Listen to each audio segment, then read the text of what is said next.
오늘은 요담 왕에 대해서 우리가 공부하겠습니다.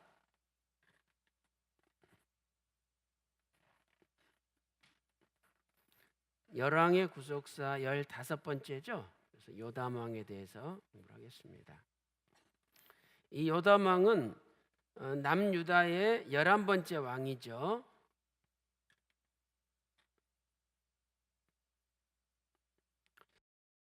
자, 그래서 먼저 첫 번째로 요담의 연대를 보면은요.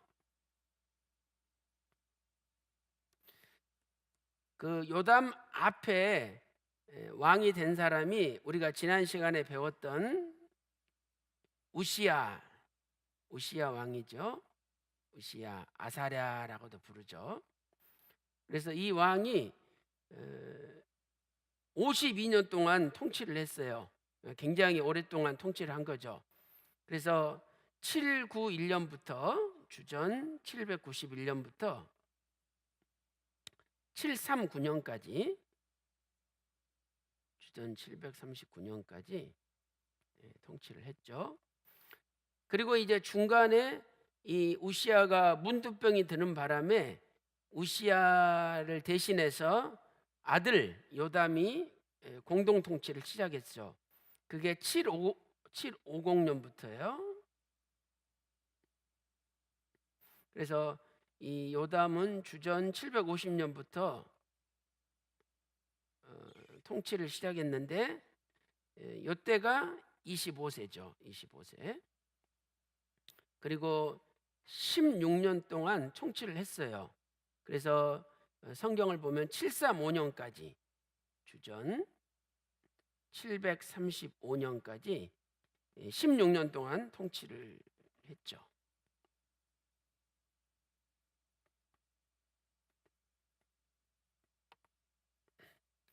요담. 그래서 750년부터 735년까지 우리가 통치했다는 것을 알 수가 있습니다. 자, 그런데 이때 그 요담이 왕이 될 때를 대조연대를 보면 베가, 북이스라엘의 베가 왕 2년이다 이렇게 성경은 말씀을 하고 있죠. 베가 왕 2년이다. 자, 열왕기하 15장 32절 찾아보겠습니다. 열왕기하 15장 32절입니다. 다 같이 찾아보세요. 열왕기하 15장 32절.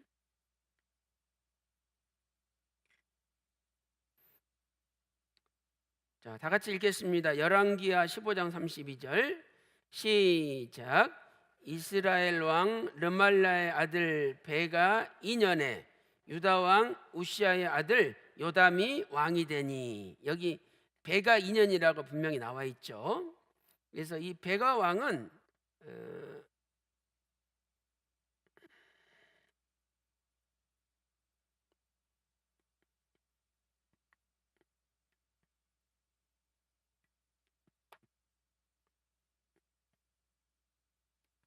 이 베가 왕은 북이스라엘 왕인데 베가 왕이 주전 752년에 왕이 됐어요.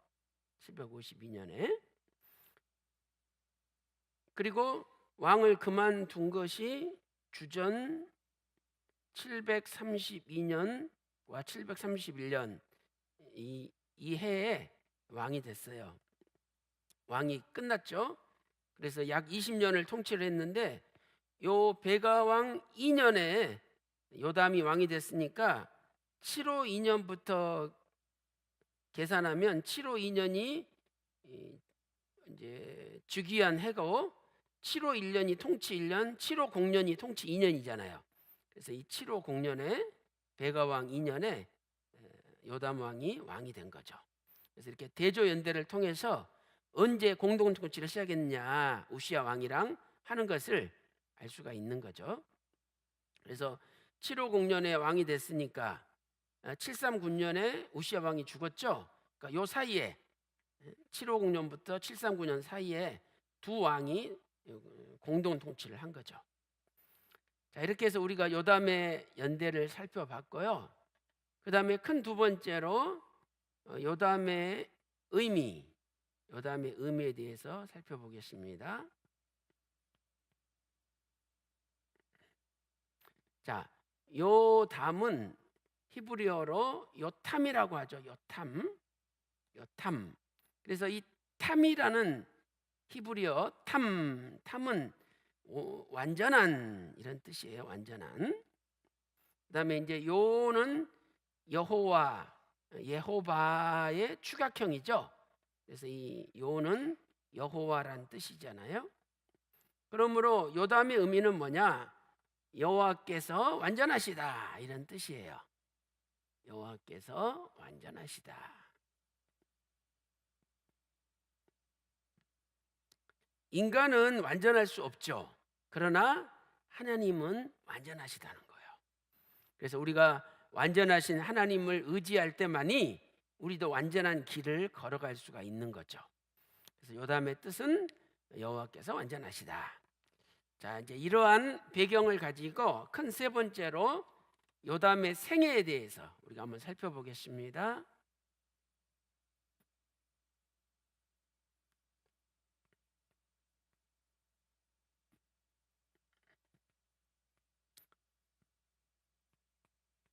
자, 요담은 아버지가 우시야인데 우시야가 성소에 들어가 가지고 자기가 왕인데 쉽게 말하면 제사장 노릇까지 하려다가 이마에 문둥병이 들었잖아요. 그래서 이 요담은 아버지의 잘못을 경계 삼아 성소에 들어가지 않았어요.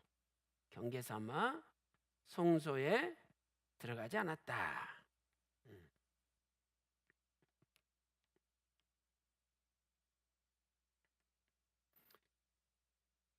그러니까 아버지가 제사장들 대신 성소에 들어가서 문둥병이 발했잖아요. 그러면 아들이 나쁜 마음이 있다면 저 제사장들이 우리 아버지 제사 못 드리게 막아가지고 우리 아버지가 이렇게 문둥병 들었다고 이러면서 제사장들을 다 죽일 수도 있을 거예요. 근데 요담 왕은 선한 왕이에요. 우리 아버지가 잘못했다. 자기 아버지의 잘못을 분명히 인정을 했어요. 인정을 하고 나는 그 길을 가서는 안 되겠다. 이렇게 생각하고 성소에 들어가지 않았다는 거죠. 그러니까 이렇게 아들들이 하나님 말씀을 따라가면 아버지보다 아들 시대가 더 잘 된다는 거예요. 그러니까 비록 예를 들어서 우리 세대에 우리는 실수도 하고 잘못했다 할지라도 우리 자식들이 하나님 말씀을 붙잡고 부모님의 길을 걸어가지 않는다면 자식들 때는 훨씬 더 잘 될 수 있다는 거예요. 그래서 이렇게 아버지 잘못을 경계 삼아 성소에 들어가지 않았다. 자, 역대하 27장 2절 오늘 본문에 기록되어 있는데 한번 읽어보겠습니다. 자, 역대하 27장 2절. 자, 다 같이 읽겠습니다. 시작. 요담이 그 부친 우시아의 모든 행위대로 여호와 보시기에 정직히 행하였으나 여호와의 전에는 들어가지 아니하였고 백성은 오히려 사악을 행하였더라. 자, 이렇게 말씀하고 있죠. 그래서 첫째로 요담의 장점을 보면, 자, 요담의 장점은 하나님 보시기에 정직하게 살았다는 거죠. 하나님 보시기에 정직하게 살았다. 정직하게 살았다. 자, 그래서 오늘 우리도 하나님 보시기에 정직하게 사는 게 중요하죠. 사람들이 볼 때는 야, 저 사람 정직하다. 그 하나님 볼 때 아니면은 그 끝이라 이 말이죠. 그런데 요담 왕은 하나님 보시기에 정직한, 이 정직이라는 것은 바를 정자에다가 고들직이잖아요. 고들직. 그래서 바르고 고든 길을 갔다는 거죠. 그래서 이 요담은 장점이 뭐냐? 하나님 보시기에 정직하게 살았다는 거죠. 그 말씀이 역대하 방금 읽어봤던 27장 2절에 기록되어 있는데 왕하 15장 34절에도 기록되어 있어요. 제가 읽어볼게요. 열왕기하 15장 34절. 요담이 그 부친 우시아의 모든 행위대로 여호와 보시기에 정직히 행하였으나, 이렇게 말씀하고 있죠. 자, 그런데 단점은 뭐냐? 단점은 그 요담의 그 지도력, 요담의 그 지도력이 백성들에게는 미치지 않았다는 거예요. 백성에게는 미치지 않았다. 미치지 못했다. 그게 더 정확하죠. 미치지 못했다. 그런데 여기 방금 읽어봤던 역대하 27장 2절에 본인은 하나님 보시기에 정직하게 행하였으나, 하반절 말씀 보니까 백성들은 여전히 악을 행했다는 거죠. 백성들은 여전히 악을 행했대요. 백성들의 삶까지는 바꾸지 못했죠. 한계가 있었던 거예요. 그래서 그 이유가 뭐냐? 열왕기하 15장 35절 말씀 보니까 산당을 없애지 않았다는 거예요. 산당. 자, 그다음에 두 번째, 요담이 한 중요한 일이 무엇이냐? 두 번째는 요담은 국방력을 강화시켰어요. 두 번째로 요담은 국방력을 강화시켰다.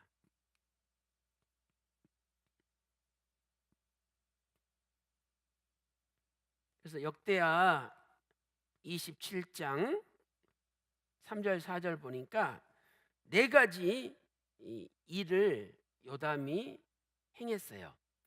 자, 여기 네 가지를 말씀하고 있죠. 첫 번째로 여호와의 전 성전 윗문을 건축했다. 윗문을 건축했다. 그 다음에 오벨성을 증축했죠. 오벨성을 증축했다. 세 번째는 유다 산지에 성읍을 건축했다. 성읍들을 건축했다. 그 다음에 네 번째는 숲을 가운데 영채와 망대를 지었다.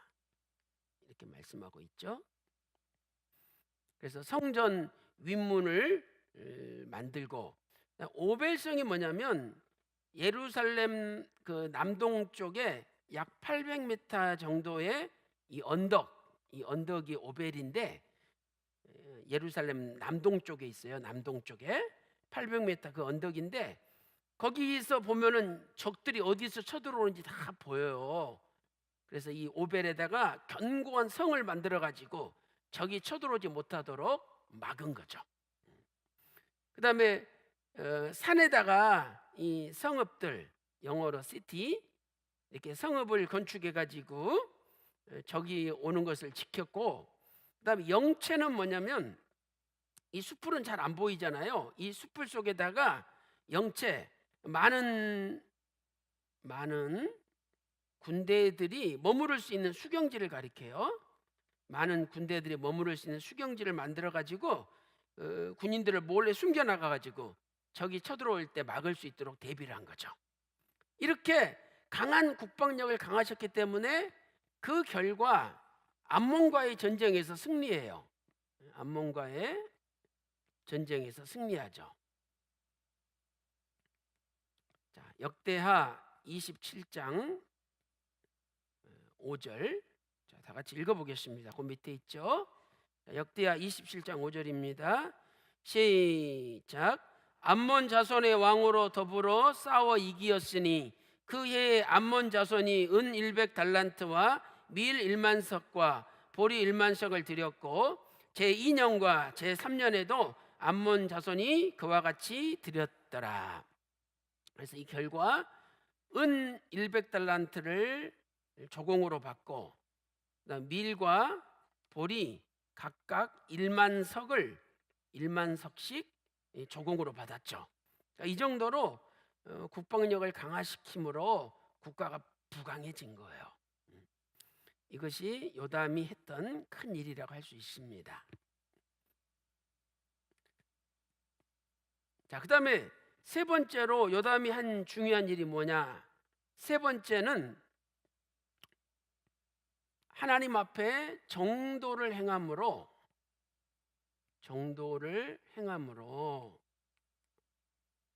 부강한 나라가 됐어요.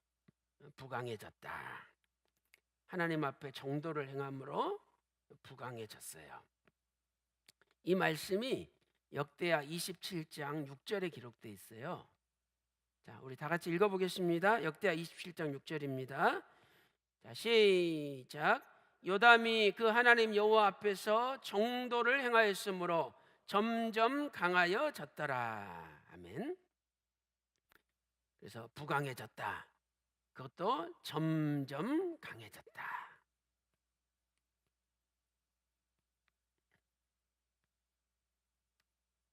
그러니까 잘 되는 집안은 점점 강해지는 집안이고, 망하는 집안은 점점 약해지는 집안이에요. 그러니까 오늘 우리는 점점 강해지는 집안이 돼야 되죠. 다윗의 집은 점점 강해졌어요. 사울의 집은 점점 약해진 거예요.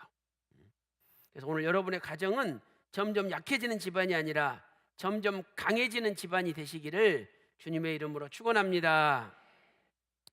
그래서 정도를 행했는데 여기 도를 행하다. 도를 행하다.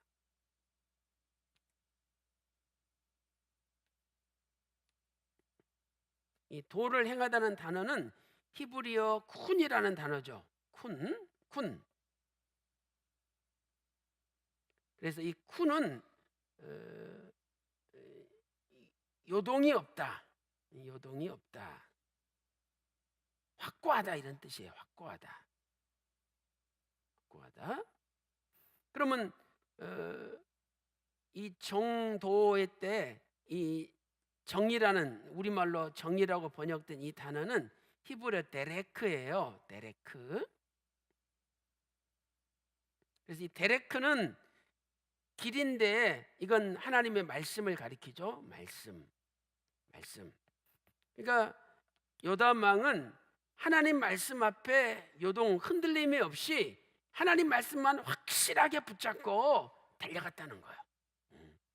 그러니까 오늘 우리 평강제일교회도 하나님 말씀만 확실히 붙잡고 달려나가면은 우리 교회가 점점 강해지고 부강해질 줄로 믿습니다.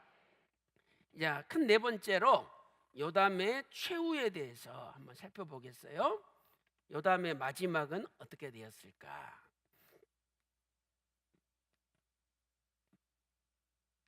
자, 요담의 말년에 전쟁이 있었어요.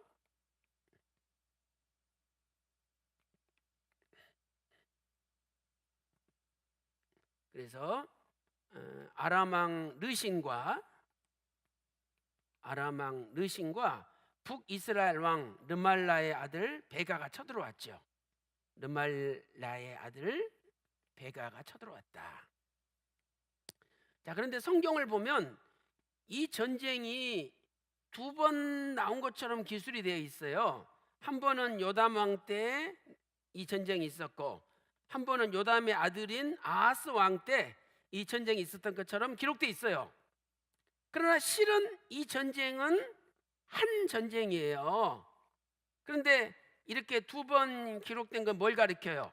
두 사람이 다 같이 공동 통치했기 때문에 요담이라고도 표현하고 아하스 왕이라고도 표현됐다는 거죠. 자, 왕하 15장 37절 찾아보세요. 자, 열왕기하 15장 37절입니다. 자, 열왕기하 15장 37절.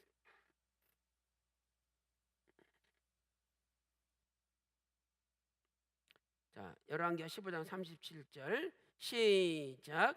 그때에 여호와께서 비로소 아람 왕 르신과 르말라의 아들 베가를 보내어 유다를 치게 하셨더라. 그리고 38절에 요담이 그 열조와 함께 잠이 들었잖아요. 함께 잤다, 죽었다 말씀하고 있죠. 그 다음에 이제 그 밑에 열왕기하 16장 5절 한번 읽어보겠습니다. 5절 16장 5절 시작. 이때에 아람 왕 르신과 이스라엘 왕 르말라의 아들 베가가 예루살렘에 올라와서 싸우려 하여 아하스를 에워쌌으나 이기지 못하니라 그랬죠. 그래서 요 두 가지 왕하 15장 37절과 또 왕하 16장 5절에 보면 똑같은 내용이 기록돼 있잖아요. 이것은 같은 전쟁이에요. 그래서 하나님께서 요담에게 은혜를 주셔가지고 이 두 나라가 연합해서 쳐들어왔지만은 결국 이기지 못했어요. 이기지 못하게 하나님 지켜주신 거죠. 그러니까 이렇게 하나님 정도대로 말씀대로 살면 적이 쳐들어온다 할지라도 하나님이 지켜주신다는 거예요. 응? 그래가지고 아하스 왕 때 두 사람이 공동 통치를 했는데, 그러니까 이제 적이 쳐들어오니까 벌써 요담이 내가 죽을지도 모른다, 아들을 세워서 나라를 통치하게끔 해야 되겠다. 그래서 아하스를 왕으로 세운 거예요. 그러니까 요담은 벌써 죽음을 각오하고 전쟁에 임한 거예요. 내가 여기서 죽을 수도 있다. 그러니까 아들을 세우는 거죠. 이렇게 요담이 하나님 말씀대로 데레크, 하나님의 길대로 정직하게 살으니까 하나님이 말년에 전쟁이 일어났지만은 그걸 막아주셨어요. 자, 그리고 이제 요담이 죽어서 어디에 들어갔느냐? 두 번째, 요담은 다윗성에 들어갔다고 성경은 말씀을 하고 있어요. 다윗성에. 그래서 다른 왕들은 뭐 열조의 묘실 그 옆에 들어갔다든지 이렇게 왕들의 무덤에 못 들어갔잖아요. 그런데 요담은 다윗성에 장사되었다, 이렇게 성경은 말씀하고 있죠. 자, 역대하 27장 9절 한번 보겠습니다. 역대하 27장 9절. 자, 제가 읽어볼게요. 역대하 27장 9절. 저가 그 열조와 함께 잠에 어디에 장사되고 다윗성에 장사되고 그 아들 아하스가 대신하여 왕이 되니라. 자, 이렇게 말씀하고 있습니다. 자, 그러면 이제 결론적으로 우리가 요담을 어떻게 평가할 것이냐. 평가, 그 다음에 구속사적인 교훈에 대해서 살펴보겠습니다. 자, 요담을 평가할 때 성경은 요담은 선한 왕이었다, 이렇게 평가를 하고 있어요.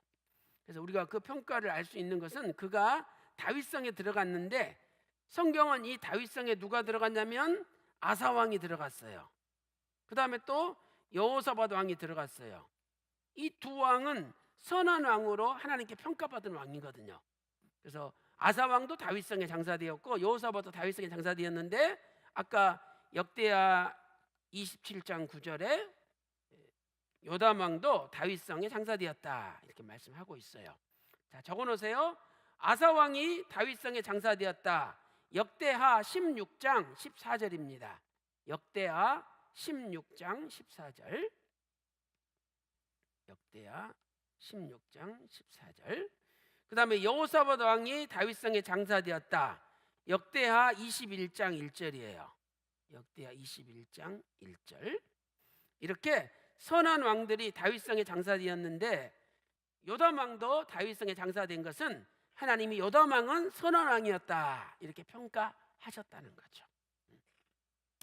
자, 그 다음에 구속사적인 교훈을 보면 요담의 생애는 하나님의 말씀대로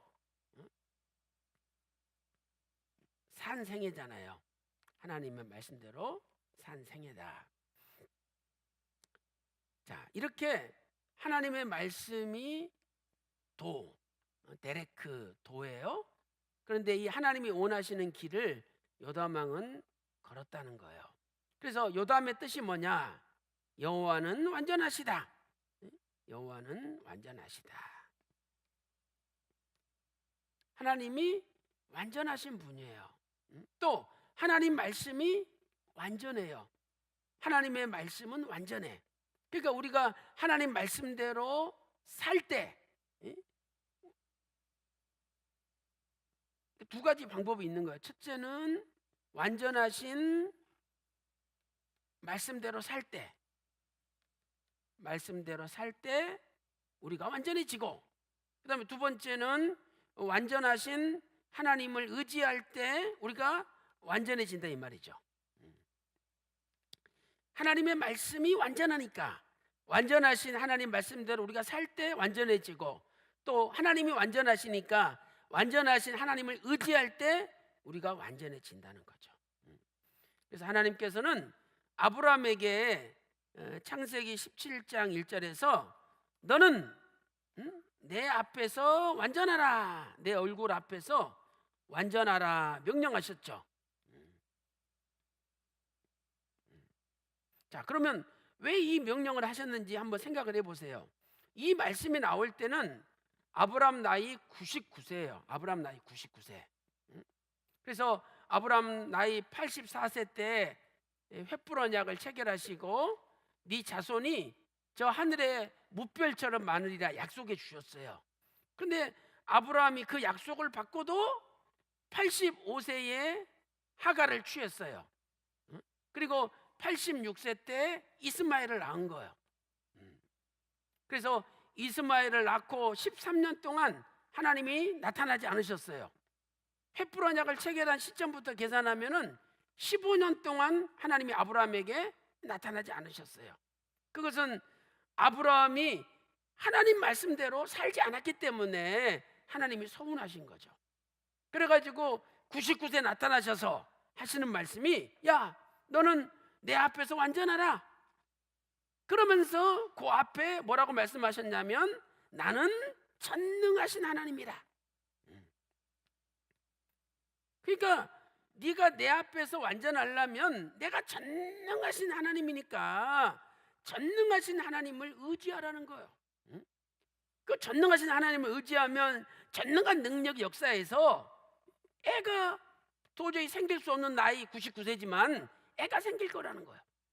그래가지고 드디어 100살에 하나님께서 약속하신 아들 이삭을 주셨다고 창세기 21장 5절에 말씀하고 있죠. 그래서 오늘 우리는요, 누구나 인간은 불완전해요. 누구나 인간은 완전할 수가 없어요. 그래서 늘 완전하신 하나님께 무릎을 꿇고 기도해야 돼요. 기도하면 내 속에 있는 막 인간적인 생각이 싹 사라져요.